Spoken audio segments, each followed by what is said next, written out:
Hello friends, मैं आपका दोस्त और एजुकेटर शिवपूजन सिंह आपका अपने यूट्यूब चैनल कॉम्पिटिटिव जोन में आपका बहुत बहुत स्वागत करता हूं। दोस्तों, कैसे हैं आप सब? ठंड का मौसम है और आपको बिल्कुल अपनी तैयारी भी जारी रखनी है।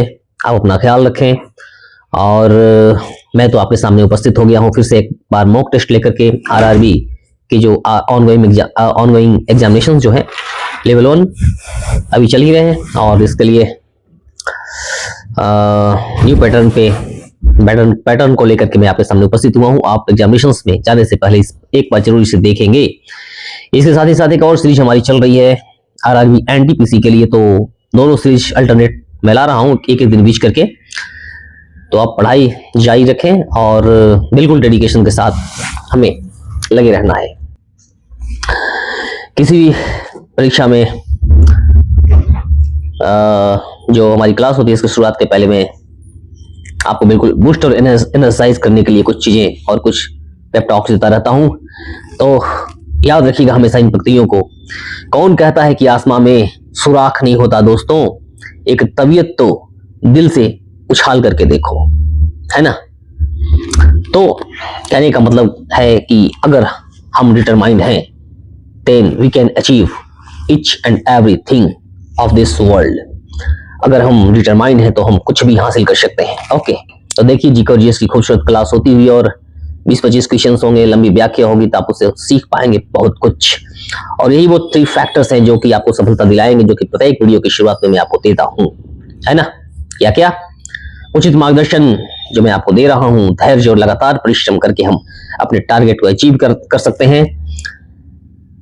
ओके, उचित मार्गदर्शन, धैर्य और लगातार परिश्रम जो है वही सफलता की कुंजी है और इसी के द्वारा हम सफल होंगे। ओके, उचित मार्गदर्शन मैं आपको प्रोवाइड करवा रहा हूं और धैर्य और लगातार परिश्रम के साथ अगर आप बने रहेंगे तो निश्चित तौर पे हमें सफलता मिलेगी।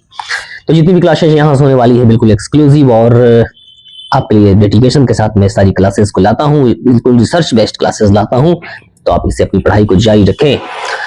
थंबनेल में आप देखते हैं कि पढ़ें उसी से जो कि कहीं ना कहीं सिलेक्टेड हो और आपको उचित मार्गदर्शन वही प्रोवाइड करेंगे जो कि स्वयं सिलेक्टेड हो।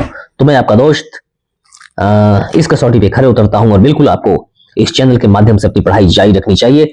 चीजें मैं वही लेकर के आता हूं जो कि एग्जामिनेशन पॉइंट्स ऑफ व्यू से बहुत ही महत्वपूर्ण होते हैं। तो फिर से एक बार एक नए सेट मॉक टेस्ट के साथ आपके सामने उपस्थित हुआ हूं और आने वाले दिनों में रीजनिंग की क्लास भी आपके लिए पेश करूंगा। तो भी जीके जीएस की क्लासेस जो है न्यू पैटर्न पे आप उसे जरूर देखें। ओके फ्रेंड्स, तो इससे पहले कि हम इस सेशन की शुरुआत करें, अगर अभी तक आपने इस चैनल को सब्सक्राइब नहीं किया है, सब्सक्राइब दिस चैनल, क्योंकि तब आप इसके नोटिफिकेशंस को प्राप्त करेंगे। इसे लाइक करें और अपने फ्रेंड्स तक इसे शेयर करें ताकि आपके साथ साथ बहुत सारे ऐसे वंचित बच्चे हैं जो कि बिल्कुल बड़े इंस्टीट्यूशंस में नहीं जाते हैं, तो अब उनका वेट जो है वो खत्म होता है।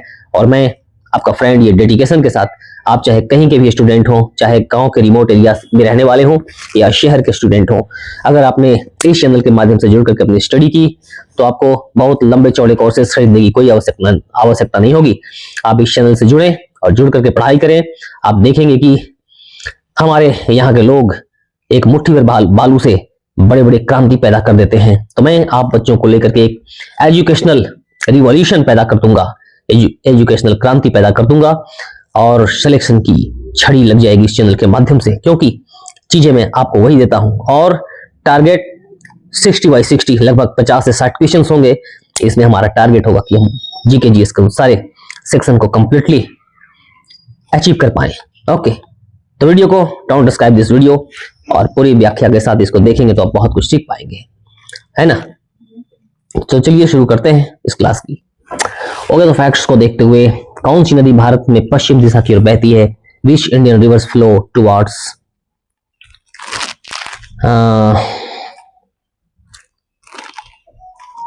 वेस्टवर्ड्स? ओके, तो ये नदी कौन सी है फ्रेंड्स? ये है नर्मदा। ओके, नर्मदा जो रिवर है ये पश्चिम की ओर बहती हुई जाकर के कहां गिर जाती है? ये गिर जाती है पश्चिम में, क्या है? The bay of Bengal, oh sorry, अरब सागर में जाकर के और गिर जाती है पश्चिम की ओर बहती हुई। नर्मदा जो है वो भारत की अमरकंटक से निकल करके, पश्चिम वाहिनी नदी जो कि अमरकंटक से निकलती है और निकल करके जाकर के गिर जाती है कहां, अरब सागर। ओके, तो 3 फैक्ट्स, पश्चिम की ओर बहने वाली एक अमरकंटक से निकलती है, निकल करके जाकर के अरब सागर में गिर जाती है, इसे रिफ्ट वैली भी कहा जाता है। तो 4 क्वेश्चन यहाँ से राइज हो गए और यही जो है वो पेंडोरा बॉक्स इस मेरे चैनल की, और एक एक क्वेश्चंस में 4-4 क्वेश्चंस को आप शूट आउट करते हैं। तो 20-25 मिनट आप दिल थाम करके बैठेंगे और देखेंगे कि कितने सारे क्वेश्चंस को आपने शूट आउट किया। गरबा किस राज्य का लोक नृत्य है, और गरबा है गुजरात का लोक नृत्य। थोड़ा फास्ट मैनर में मैं पढ़ाऊंगा आपको, लेकिन एक्सप्लेनेशन तो मैं दूंगा ही, क्योंकि बिना एक्सप्लेनेशन दिए हुए इस चैनल का सपना अधूरा। गरबा जो है वो गुजरात का प्रमुख नृत्य है जिसे नवरात्रि में किया जाता है। इसका नाम गर्भद्वीप से निकला है, गरबा। तो ये बहुत बड़ा क्वेश्चन यहां से आपने देख लिया। बिल्कुल डीप और स्मार्ट क्वेश्चंस की श्रृंखला होती है मेरी क्लासेस, तो आपको इसलिए इससे बन करके अपनी पढ़ाई को जारी और कंटिन्यू रखनी है। संयुक्त राष्ट्र की पहली महिला महासभा अध्यक्ष कौन बनी? Who was the first woman president of the United nation general assembly? और ये है श्रीमती विजया लक्ष्मी पंडित, और इनके बारे में कुछ जानने की कोशिश करते हैं।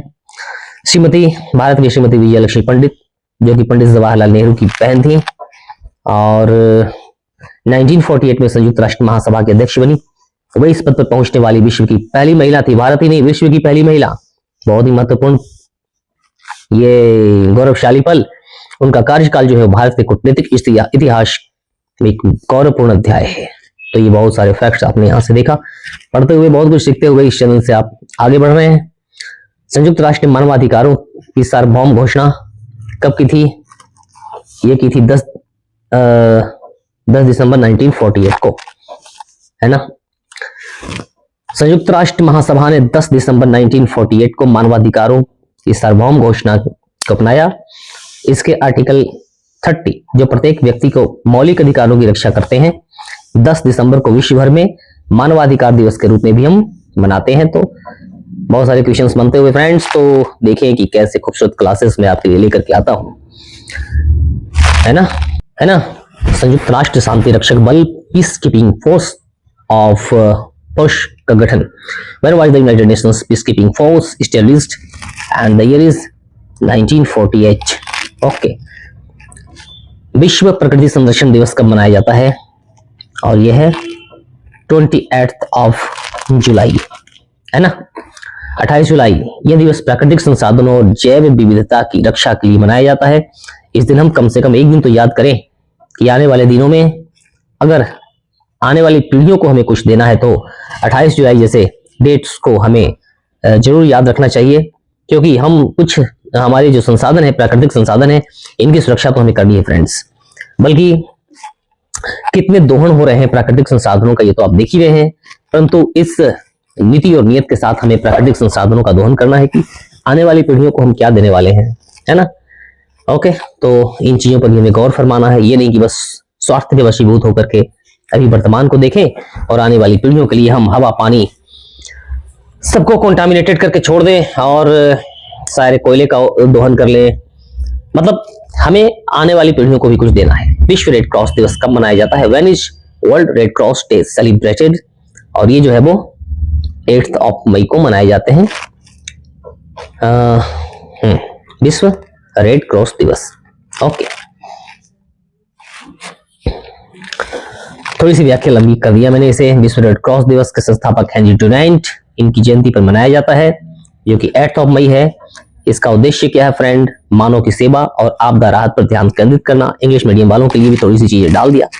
ऐसे जीके और जीएस में ज्यादा कोई वो डिफरेंस नहीं होता, चाहे इंग्लिश वाले हो हिंदी वाले हो, सबको चीजें।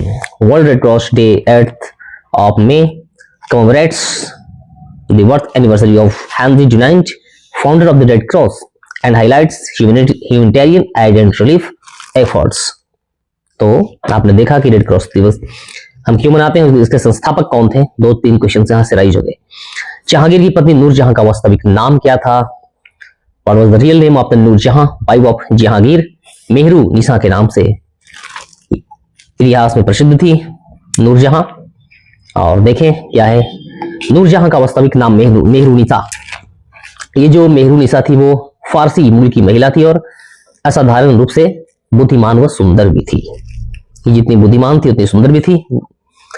नूरजहां मेहरुनिसा जहांगीर, उसने जहांगीर पर बहुत गहरा प्रभाव डाला और कई शाही निर्णयों में उससे सक्रिय भूमिका निभाई। नूरजहां ने, जहांगीर ने उसे नूरजहां बेगम की उपाधि दी थी, जिसका अर्थ होता है दुनिया की रोशनी। मतलब इतनी खूबसूरत थी कि नूरजहां ने उसे दुनिया की रोशनी देने वाली महिला के रूप में संबोधित करना शुरू कर दिया था। नूरजहां का मतलब वही होता है जो पूरे दुनिया को प्रकाशित कर दे। प्लासी का युद्ध कब लड़ा गया? 1757 ईस्वी। आप जानते ही हैं किसने किसके बीच में लड़ा गया, ये आप कमेंट्स बॉक्स में आप जरूर बताएंगे, है ना। 1857 के विद्रोह के बाद भारत का शासन किसके हाथ में चला गया था? After the revolt of 1857 India came under the rule of whom. पहले भारत में कंपनी के शासन हुआ करता था, लेकिन 1857 ईस्वी के जब विद्रोह हुए, इसके बाद जो है वो ब्रिटिश क्राउन के अंतर्गत जो है वो चली गई थी गद्दी, भारत की शासन डायरेक्ट ब्रिटिश क्राउन, वहां की रानी। 1858 ईस्वी में भारत शासन अधिनियम गवर्नमेंट ऑफ इंडिया एक्ट पारित हुआ। एक क्वेश्चन बन गया यहां से, ये पूछता है बार बार एग्जामिनेशन में। 1858 भारत शासन अधिनियम, इसने ईस्ट इंडिया कंपनी का शासन समाप्त कर दिया और भारत को ब्रिटिश सम्राट क्वीन विक्टोरिया के अधीन कर दिया था। ओके, रानी हुआ करती थी क्वीन विक्टोरिया, उनके अंतर्गत जो है वो यहाँ की शासन प्रणाली चली गई। इससे भारत में वायसराय प्रणाली सिस्टम की शुरुआत होती है। लॉर्ड कैनिंग पहले वायसराय बने। ओके, तो ये सारे फैक्ट्स को आप अंडरमाइन रखना, देखना कि कितने सारे क्वेश्चन यहाँ से राइज होते हैं। 3-4 क्वेश्चन यहाँ से हो गए फ्रेंड्स, ये वाला एक और 1, 2 और 3 क्वेश्चन यहाँ से बन गए। तो आप, और ये विशेषता मेरी चैनल की, मेरी क्लास की, कि बहुत कोरिलेट करके क्वेश्चंस आपको देता हूं और ये बताता हूं कि कहां से क्वेश्चंस पूछे जाएंगे। रॉल्ट एक्ट क्या है? ये है बिना मुकदमे के गिरफ्तार करने की शक्ति देने वाला एक अधिनियम था, जो कि ये दमनकारी नीति थी अंग्रेजों की, और भारत को गुलामी की दास्तां को और भी मजबूत बनाने के लिए अंग्रेजों ने इस अधिनियम को लाया था, है ना। रॉलेट एक्ट कब? पहला क्वेश्चन 1919 में ब्रिटिश सरकार के द्वारा पारित एक कठोर कानून, इसके अंतर्गत किसी व्यक्ति को बिना मुकदमे के 2 साल तक जेल में रखा जा सकता था, 2 साल तक।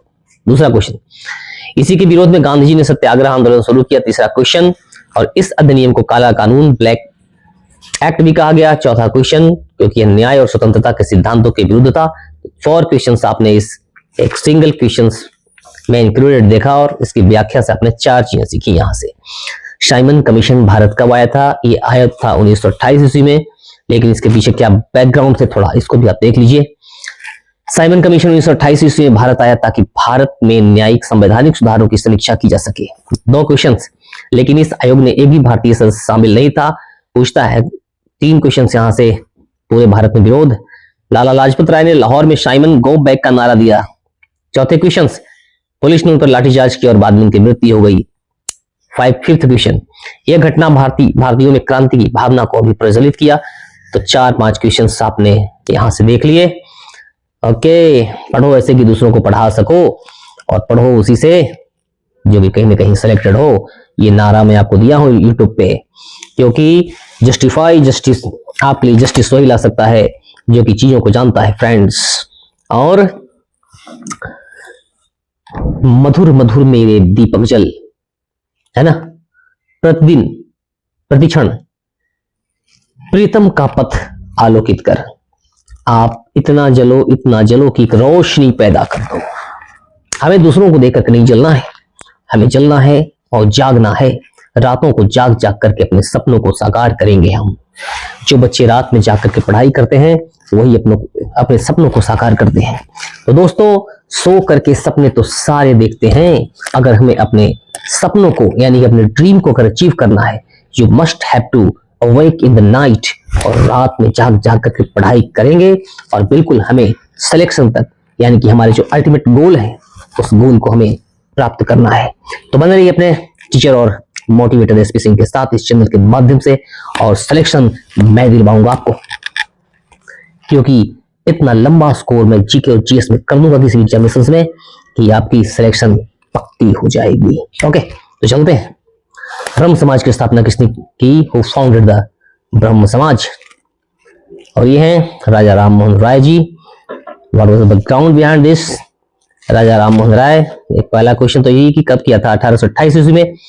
समाज में सती प्रथा, बहुविवाह, विवाह, मूर्ति पूजा जैसी कुरीतियों को समाप्त करना और एकेश्वरवाद की स्थापना करना इनका मोटो।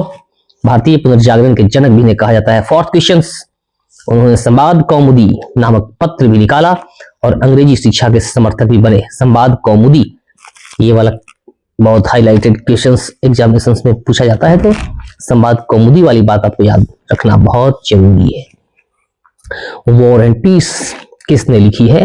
Who wrote War and Peace? And the person is Leo Tolstoy। कौन है? लियो टॉलस्टॉय। और देखते हैं थोड़ी सी बैकग्राउंड क्या है इसके। वॉर एंड पीस रूस और नेपोलियन के युद्धकालीन घटनाओं पर आधारित। बहुत बड़ा क्वेश्चन, डीप क्वेश्चन, और कई बार एग्जामिनेशंस में, हाई लेवल एग्जामिनेशंस में इसे देखा गया है। वॉर एंड पीस रूस और नेपोलियन की युद्धकालीन घटनाओं पर आधारित। इसमें युद्ध, प्रेम और समाज के गहरे दर्शन को टॉलस्टॉय ने बखूबी प्रस्तुत किया है। यह विश्व साहित्य की सबसे महान रचनाओं में गिनी जाती है। तो इस पेंडोरा बॉक्स से आपने बहुत कुछ सीखा और इसीलिए पेंडोरा बॉक्स में लेकर के आता हूं आपके सामने। मालगुडी डेज किस भारतीय लेखक की कृति है? एंड यह है R.K. नारायण, है ना। मालगुडी डेज जो है वो क्या है? छोटे शहर मालगुडी के लोगों की कहानियों पर आधारित नारायण ने भारतीय मध्यम वर्ग के जीवन और हास्य को बड़ी सहजता से चित्रित किया है इस बुक में। यह भारतीय अंग्रेजी साहित्य की क्लासिक रचना मानी जाती है। तो ये फैक्ट्स और बहुत सारे क्वेश्चंस इसमें छुपे हुए। वीडियो को पॉज करेंगे, है ना, हड़बड़ाहट में नहीं। आप जो ये व्याख्या होती है ना जहां पे मेरी, वहां पे आप क्या करना, वीडियो को पॉज करना, दिल से व्याख्याओं को देखना। और जब मेरी व्याख्याओं को आप दिल से देखेंगे तो निश्चित तौर पे आप पाएंगे कि बहुत सारे क्वेश्चंस आपने शूट आउट कर लिए। तो हड़बड़ाहट में पढ़ाई का कोई मायने नहीं फ्रेंड्स। आपने बहुत दौड़ भाग कर लिया। अब जब आप मेरे चैनल पे आ गए हैं और जब मैं आपके सामने आ गया हूं तो चीजें और फैक्ट्स इसलिए सामने क्लियर कर रहा हूं, बिल्कुल क्लियर लाइक क्रिस्टल। व्हाई? क्योंकि सिर्फ एमसीक्यूज पढ़ा करके भागना मेरा जो है वो मेरी फितरत नहीं। मैं तो इतनी लंबी व्याख्या आपके सामने दूंगा और इतने सारे क्वेश्चंस एराइज उसमें इंक्लूडेड रहेंगे कि जब आप एग्जामिनेशन में बैठोगे तो you will feel very easy there. तो ये पढ़ें आप। पृथ्वी का सबसे ठंडा स्थान, कोल्डेस्ट प्लेस कौन सा है? अंटार्कटिका का जो है वो वॉस्टोक, है ना। कितने डिग्री? तापमान 89.2 डिग्री सेंटीग्रेड माइनस में। यहाँ का तापमान -89.2 डिग्री सेंटीग्रेड दर्ज हुआ है। इसे दुनिया का सबसे ठंडा स्थान बताया जाता है, यानी कि है अंटार्कटिका का वॉस्टोक। सबसे बड़े वर्षा वन किस देश में है? Largest rain forest area in which country? Largest rain forest are in which country? ये है ब्राजील में। और ब्राजील के पीछे की कहानी, इसके पीछे की कहानी क्या है? थोड़ा सा इसको भी देखें। जो ये कहानियां होती हैं ऐसे ही नहीं होती। अमेज़न वर्षावन दुनिया का 57% उष्णकटिबंधीय जंगल है और इसलिए दुनिया का सबसे लार्जेस्ट उष्णकटिबंधीय जंगल है। तो चीजों को ऐसे हम देखते हैं। यूरोप की सबसे लंबी नदी, लॉन्गेस्ट रिवर ऑफ यूरोप, और ये है वोल्गा, है ना। कितने किलोमीटर? वोल्गा नदी रूस में 5331 किलोमीटर लंबी रूस की एक नदी है। और हमारे देश की जो नदी है गंगा नदी, एक बहुत बड़ी नदी है। आप गंगा के बारे में तो जानते ही होंगे क्योंकि गंगा जो है वो हमारे दिलों में रची बसी एक नदी है। तो इसकी लंबाई कितनी है आप इसे बताएंगे, है ना। विश्व का सबसे ऊंचा सक्रिय ज्वालामुखी कौन सा है? और ये है ओजोस डेल सालाडो। कहां पे है भाई? ओजोस डेल सालाडो कहां पे है? वोल्केनो। ये एंडीज पर्वत में स्थित, ये ज्वालामुखी एंडीज पर्वत में स्थित। ये वाली व्याख्या को देखना आप, है ना। ज्वालामुखी एंडीज पर्वत में स्थित और इसकी ऊंचाई लगभग 6893 मीटर।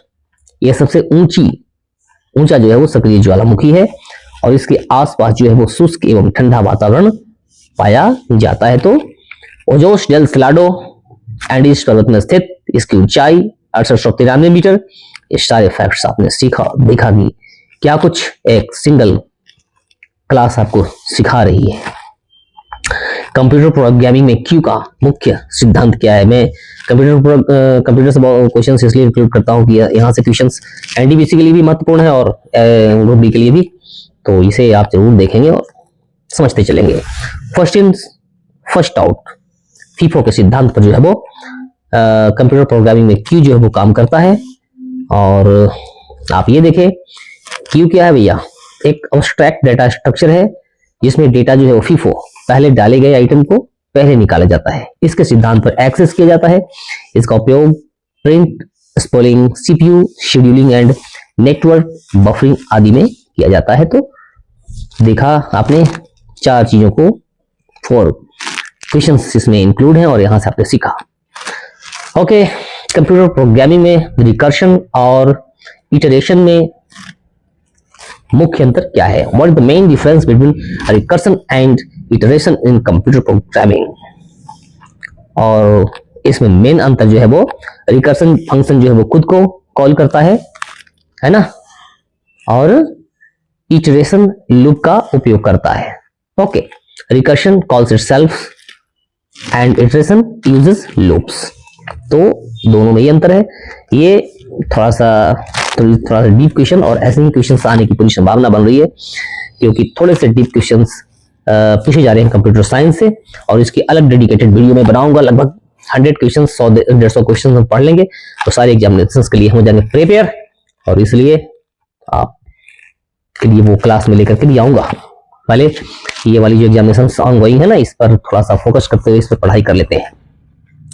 रिकर्शन फंक्शंस खुद को कॉल करता है ना, इटरेशन लूप का उपयोग करता है। तो ठीक है, रिकर्शन वो प्रक्रिया है जिसमें फंक्शन खुद को कॉल करता है, जबकि इटरेशन लूप फॉर व्हाइल का उपयोग करता है ना। रिकर्शन कोड को सरल बनाता है और डिवाइडेड कंक्वेयर समस्याओं के लिए उपयुक्त है। इटरेशन जो है वो आमतौर पर मेमोरी इफिशियंसी को और भी तेज करता है। तो इस व्याख्या को आप देखेंगे बढ़िया से, और यहां से क्वेश्चंस पूछे जा सकते हैं। ओके, तो ये रहे आपके लगभग 20-25 क्वेश्चंस, और आपने यहां से 4-5 क्वेश्चंस सबकी व्याख्याओं में देखा, तो आपने लगभग शॉर्ट आउट कर लिया 100 क्वेश्चंस को।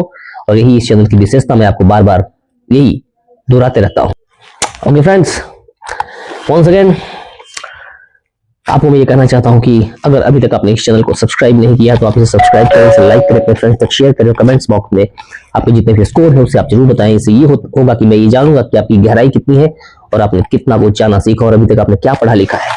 ओके, आप ये भी बताएंगे कि आप कहाँ से हैं और कैसे अपनी पढ़ाई को जारी रख रहे हैं। आपकी जर्नी के बारे में मैं जानना चाहूंगा, और जब आप सेलेक्ट हो जाएंगे तो मैं इंटरव्यू भी आपसे मिल करके लूंगा, और बहुत सारी बातें हम करने वाले हैं आने वाले दिनों में। ओके, तो फिर से ये कहना चाहूंगा कि जलाते चलो ये दिए स्नेह भर भर, कभी तो धरा का अंधेरा मिलेगा, कभी तो धरा का अंधेरा मिटेगा। जलादीप पहला तुम्ही ने तिमिर की चुनौती प्रथम बार स्वीकार की थी। हमें चुनौतियों को स्वीकार करना होगा, हमें अपने अस्तित्व के लिए लड़ना होगा, और एक स्टूडेंट के लिए उसके अस्तित्व की सबसे बड़ी लड़ाई यही है कि उसे हर हाल में जॉब को एक्वायर करना है। और इसलिए मैं आया हूं आपके साथ, और जो चीजें मैं आपको प्रोवाइड करवाता हूं वो दिलाएगी आपको सिलेक्शन।